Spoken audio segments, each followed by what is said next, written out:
Hey guys, it is NCS Fan 001 here for another one of those Destiny cookbook recipes. I believe this is the 6th one we've made. Today we are preparing Thorn. I came up with this recipe a few weeks ago after digging through some Golden Age Ingrams, and the results were just splendid. I've named it after speaking to Shax, who told me that he was dealing with some business with thorns. I figured it was a perfect name for this particular drink. This is an easy difficulty recipe with a prep time of 15 minutes, a cook time of 15 minutes. It yields 4 servings and it is vegan. This recipe is going to require 6 whole cloves, 2 cinnamon sticks, 4 star anise, half a cup of brown sugar, 1.5 cups of apple cider, a 750 milliliter bottle of dry red wine, 1 sliced orange, and 1 sliced grapefruit. You're also going to need some butcher's twine and cheesecloth.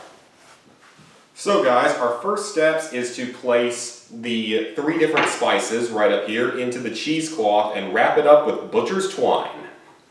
So we're going to need 4 of these star anise. Now, I promised you guys in the last video that you would be getting a bit of a story in this one as to the trouble I had to go through to get some of these ingredients for both this recipe and the most recent one that was before this, which, what was that? Not the buttermilk biscuits, that was Reveler's Tonic, that's it. So that one just gave me trouble finding some of the ingredients, but it wasn't too bad. This one was another bit of a story. The cheesecloth and butcher's twine were not easy to find. I eventually tracked them down at Target. And the fruits were obviously easy to find, but the big issues were with the star anise and the cider. I'm not sure that any place in this world sells true apple cider anymore. I got this from Walmart. It's apple juice and other ingredients. It's the closest thing. It says cider and spice. It's the closest thing I could find to true apple cider, so it's going to have to do. Then, the star anise. This little thing was about $10. Now, granted, it is a good number of them, but I could not find star anise anywhere either. Had to get these at like a fresh market, which is probably why they were so much more expensive. But why is this stuff so hard to find now? Like, did the world just run out of star anise during the pandemic? Because I used to be able to find it easily. Well, at Bilo, then again, the Bilos are gone now. Maybe that's part of the reason.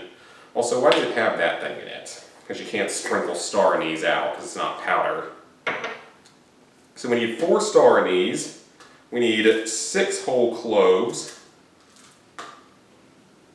1, 2, 3, 4, 5, 6. And 2 cinnamon sticks.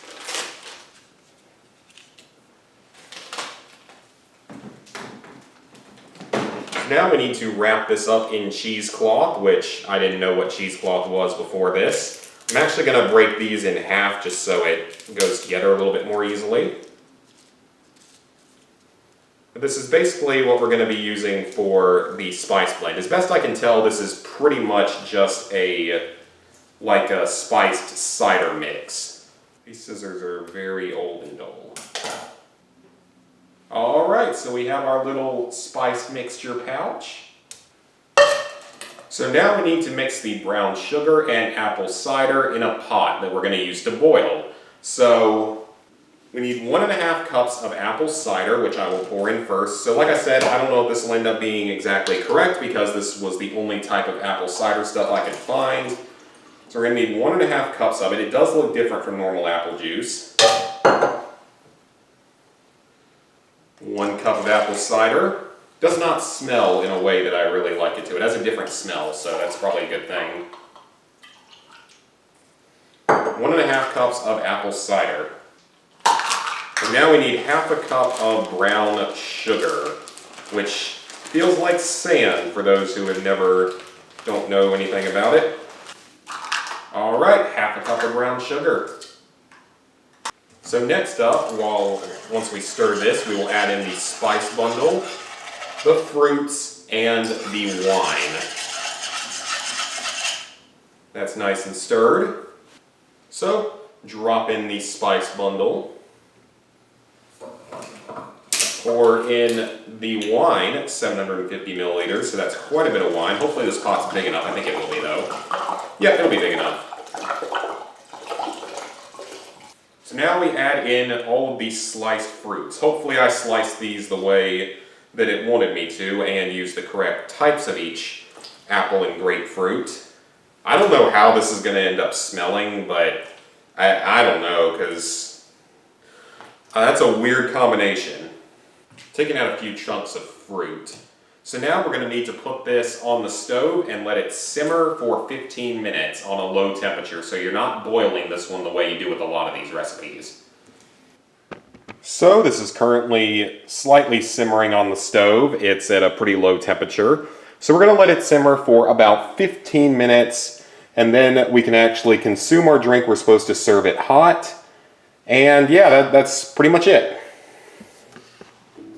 Alright guys, this is now simmered for a little over 15 minutes. It's not all that warm, so hopefully I did everything correctly, but I can smell it and it smells like a mixture of wine and fruit, which is not a bad thing. So I'm going to strain this into a cup to drink from, and possibly a few more containers that I can store for later, if it's any good. Alright folks, let's give it a try, because I mean it's basically wine with apple cider and spices. So I can't imagine it's going to be too bad, but let's give it a try.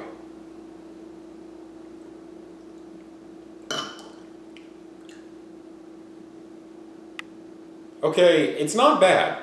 It's not bad at all. What does that taste like? Because this taste seems a bit familiar, so it's not bad. Like I said, it's really not bad at all. Like, I would say that this is another success from the Destiny cookbook. This cookbook has just been giving out some awesome recipes so far. I don't think we've had a single true dud. Even when I had to make the buttermilk biscuits in a different way. But I am trying to place that because this tastes somewhat familiar, but I can't place exactly how.